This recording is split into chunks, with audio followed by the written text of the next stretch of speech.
My phone died, so now it's plugged in. I was thinking of talking in this video about what I'm just learning was called scientific romance, which was like an early chapter right before sci-fi became really like exactly what it was. But it was a route that went through Jules Verne and H.G. Wells. This book is very useful. Scientific romance. The scientific romance represents the first real step on the road toward the consolidation of the central ideas and themes of SF into one dominant form, the first version of science fiction in a recognizably modern manifestation. The term did not actually come into use until about 30 years after Verne's Journey to the Center of the Earth with the publication of H.G. Wells' The Time Machine, 1895, but it is legitimate as well as convenient to consider Verne in the same context.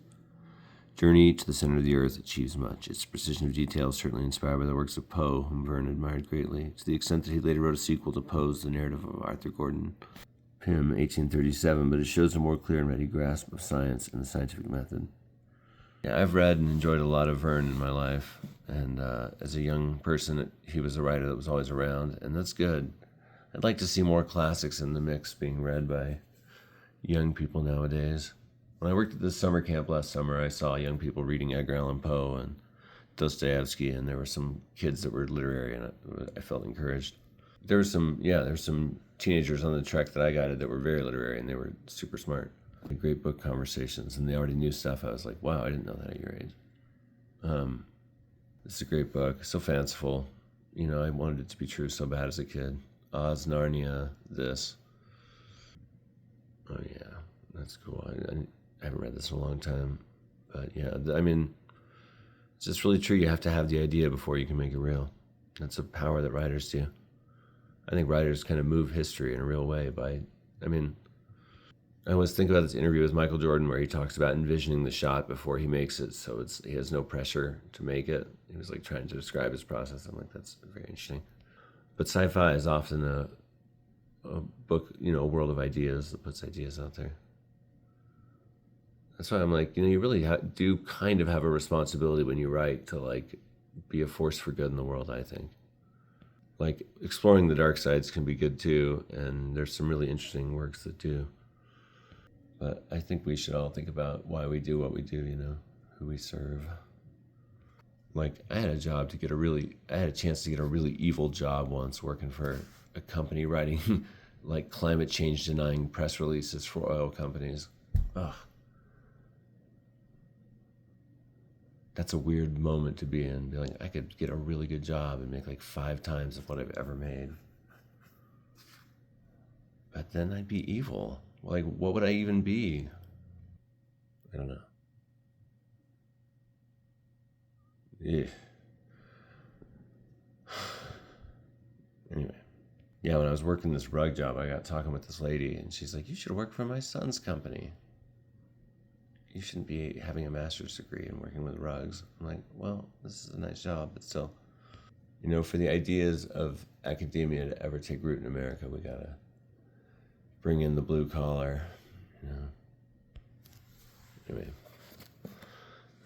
this one I got from the book of books for younger readers section, which I'm like, is that right? It literally says children's classics on it. But what was Verne writing for? Kind of weird. When I was young, I remember reading this and being disappointed that they didn't go down 20,000 leagues. Oh, it's illustrated. Cool. It's just 20,000 leagues traveled in total. So those nice rough edges you sometimes get. Nemo's. Oh, that's another reason to own this book. Everett Ruiz took his name from this book. He loved this book. The artist explorer who disappeared in the deserts of Utah in 1934. Describing Nemo at a few sites before he did, as if wishing to disappear like Captain Nemo under the ocean. Yeah, a couple of paragraphs from here. If Journey to the Center of the Earth marks the beginning of SF as a definite genre, then Verne's later works From the Earth to the Moon, 1865, 20,000 Leagues Under the Sea, 1870, and The Mysterious Island, 1874, represent his continued growth as he toys with new ideas and continues to develop imaginative scenarios that can nevertheless be explained logically in terms of cause and effect. So these are like the codified rules of sci-fi here, kind of observed in Verne first. Verne did not Verne did not create mere fantasy lands. He wanted to know from whence they came. So they influenced Edwin A. Abbott. He wrote Flatland. And Robert Louis Stevenson. I wonder what he wrote that was fanciful. Dr. Jekyll and Mr. Hyde. Of course. Their most profound effect was on the British writer H.G. Wells. Time Machine represents the definitive moment at which science fiction came of age. Wells' The Time Machine is the epitome of a science fiction novel, marking the important leap from Verne's adventurous, extraordinary voyages to fully fledged SF. It achieves this in a number of ways. Firstly, it postulates a device based on a scientific theory. Let's see what we got here. H.G. Wells' Invisible Man. I do remember reading this. This, of course, has been adapted into so many movies. What an interesting Baudrillard, the philosopher who talked about objects influencing other objects, would probably have enjoyed looking at the story of the Invisible Man. I mean, starting out as this novel, then becoming the universal monster, and then think of the recent remake where it's so totally different. It's essentially just the title of the movie or the book with a totally different idea. Creepy stalker tech bro that has an invisibility suit terrorizing an ex. That's a pretty good cover, though. That's good. Like, it's a nice paperback aesthetic right there. I would display that. Stamp from an old book place, paperback book exchange in Littleton, Colorado. Wow. Somebody loved that place, I guarantee it. This is a 1963 printing. Cool. I just dropped it. It's worth money, throw it away. This is so great. This book is like special to me. This is the H.G. Wells book that might only exist in whatever dimensional plane I live on, because I've never heard anybody talk about it ever. I've never had one conversation about it that I didn't instigate, and it's really good. Gross. Why does everything gotta be nasty and shabby in life? Good God. You can have this wonderful book, but first a pig must vomit on it. Some gross cat. What am I looking at here? Spilled food? God. I don't want to watch a channel with a gross book on it here. Get out of here. To awaken change. Something has happened to human beings all over the world. They see themselves as they are. They see what they have been and what their blindness and stupidity have led to. And humanity arises from its brief period of sleep, repentant and determined to set things right. Yeah, this one's so interesting. A comet passes overhead, and just all jealousy and hatred and fear and worry and petty grievances just go away. Everyone's better nature wakes up, basically. It's fantastic. Very good book. This is such a classic. I read this so many times as a kid. Like, do kids even do that anymore? Read like a really old book a bunch? Eccentric weird kids like go to the summer camp I worked at. Do this sometime, I think.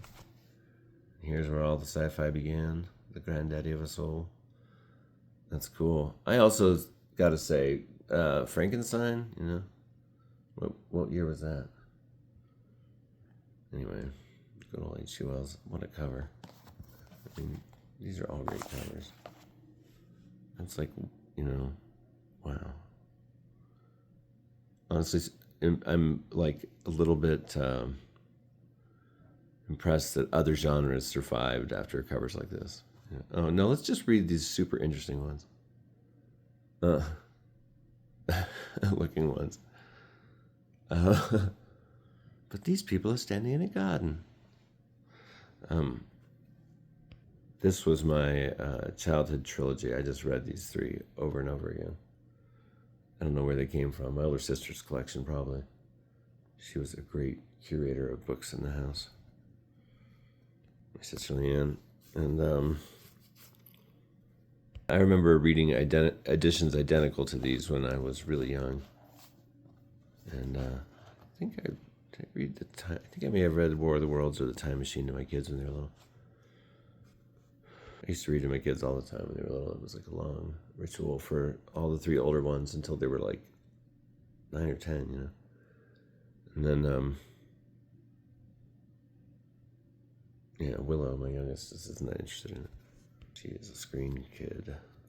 She literally loves that song, We Don't Need No Education, from Pink Floyd.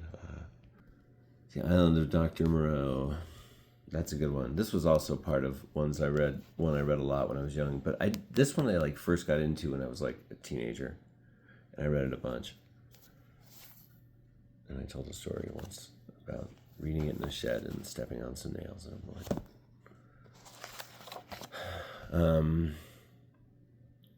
First Man in the Moon. Don't really remember this one, but yeah, cool. We'll check it out. I see a direct line between this and that, obviously. Same premise. The moon really is fascinating. Definitely interested in the moon. Yeah, if you can write something that people can read at all ages, and that there's a likelihood of people getting really into it at a young age, you've bought yourself loyal readers for life.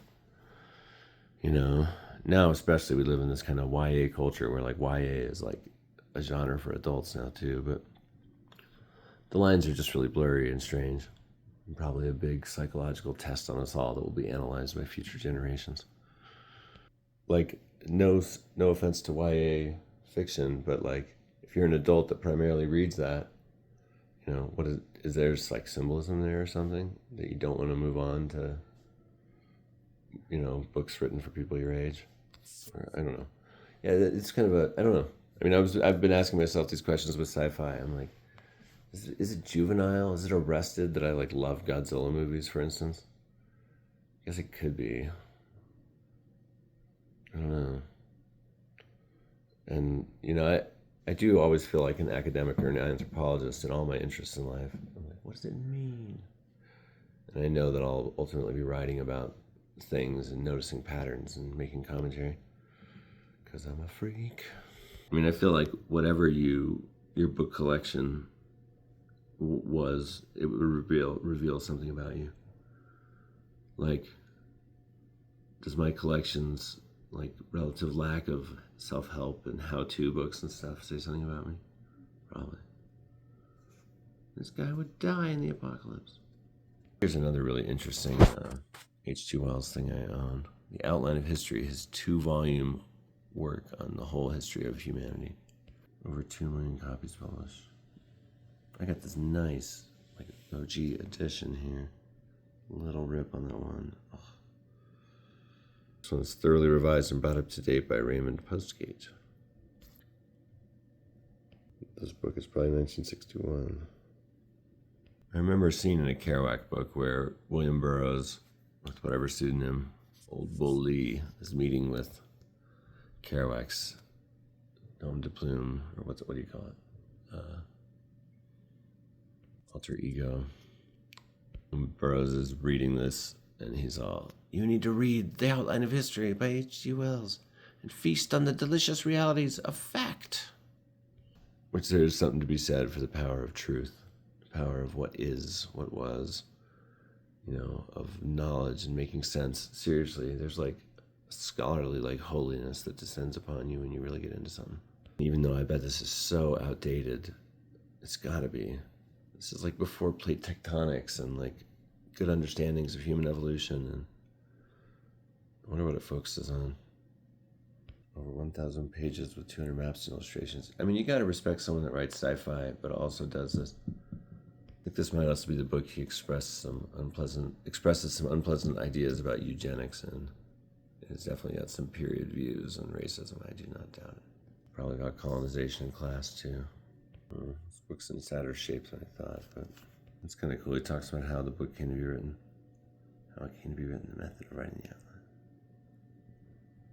The earth in space and time. How long has the earth endured? The first living things. Love it. Dragons.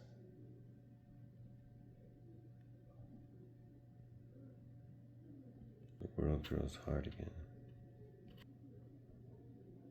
Yes. Oh.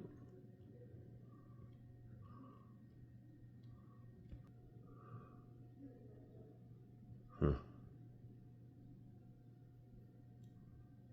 Neat. You got to think about writers like Verne and Wells and just be like, the world is better because of the things they wrote. They've got to have been a net positive. Like they brought like a sense of wonder to the world. They've changed storytelling forever. So much of what they created is now just standard tropes of a huge array of genres.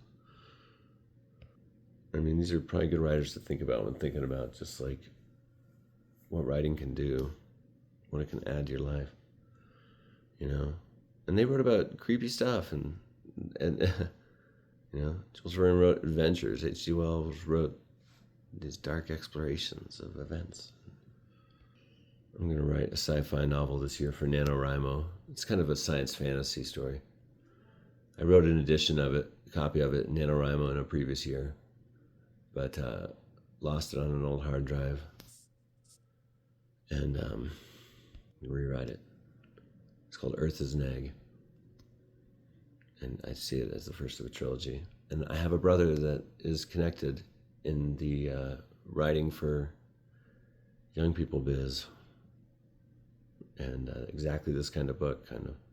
He has a series, the Pillage trilogy, that's about growing dragons in a secret garden. It's super awesome, and it has like the best secret mansion. I loved reading those books to my kids. Anyway, so I need to cash in on the possibilities of nepotism and write that thing. So I think when I write that in November, I'm going to read a lot of classic sci-fi and fantasy and stuff, things that I want to capture the tone of, or idea of, sense of excitement of. It's always, I think I'm very influenceable as a writer. What I read definitely affects my writing. It just seeps into it. And there's a poet, Ron Patchett, I think, who said, "I'd love to be influenced." That I quoted somewhere, and I think that's pretty cool. Yeah, that is a good reason to read. But part of being a writer is having and outgrowing influences too. I think getting to where you don't wear your influences so obviously. Well, good old science fiction. And here's some of the granddaddies of us all, and two of them. The Time Machine is so good. I kind of want to reread The Time Machine. And Journey to the Center of the Earth, maybe. I also always loved 80 Days Around the World as a kid. I read that one a bunch. Something else, too, from Verne.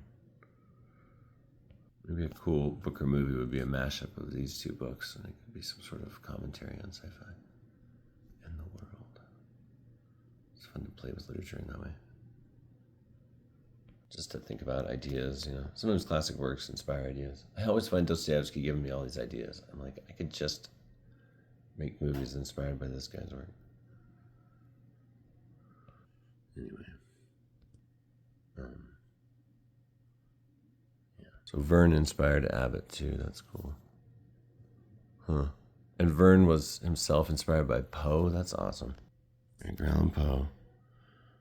So that's crazy. Verne was influenced by Poe, but not so much by his fancifulness, that book said, as by his precision. Well, whatever. Influenced by Poe. Finding his shot. That sucks. This was always just around my family's house growing up. 1966. My mom came from Ohio, and they have a real folk horror culture there. Might have been why this was in our house.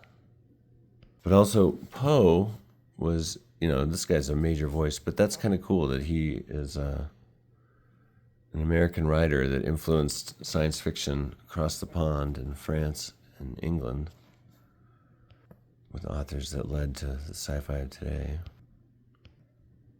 But Poe, he was in a direct lineage from Washington Irving and all the weird stories of the Northeast. This guy, Washington Irving, the first American to make a living as an author, according to Moses Coit Tyler in his book, A History of American Literature before 1776. But Washington Irving, you could also draw a line right from Irving to Stephen King today, to horror, of course, and really through all of so much literature. But Irving was drawing from folk tales, from old white settler folk tales and from indigenous tales that were in the hills. So, like, if you think about that long lineage from indigenous stories of America to folk adjacent writers like Washington Irving, to Poe, to Verne, to Wells, to sci-fi. It's pretty cool. It's all one big web of writing. I love story. It's cool. I love the many histories of literature. There's probably someone out here that needs to hear this. If you don't have any friends, H.G. Wells will be your friend. Maybe focus on these and less the questionable or outdated historical writing, you know. Though I probably will read those at some point. You can make up a little song to help you remember. If you don't have any friends, H.G. Wells will be your friend. Something like that. That's crazy. I paused my phone for like 10 seconds and got beat up twice by random people passing by. They just kicked in the door one at a time. Said they heard something really nerdy was going on in here. Not that anyone asked, but I'm okay. As much as I hated that birdsong would do that, that now reminds me of birdsong all the time. All right, everybody. This has been H.G. Wells Con 2025. Thank you for attending.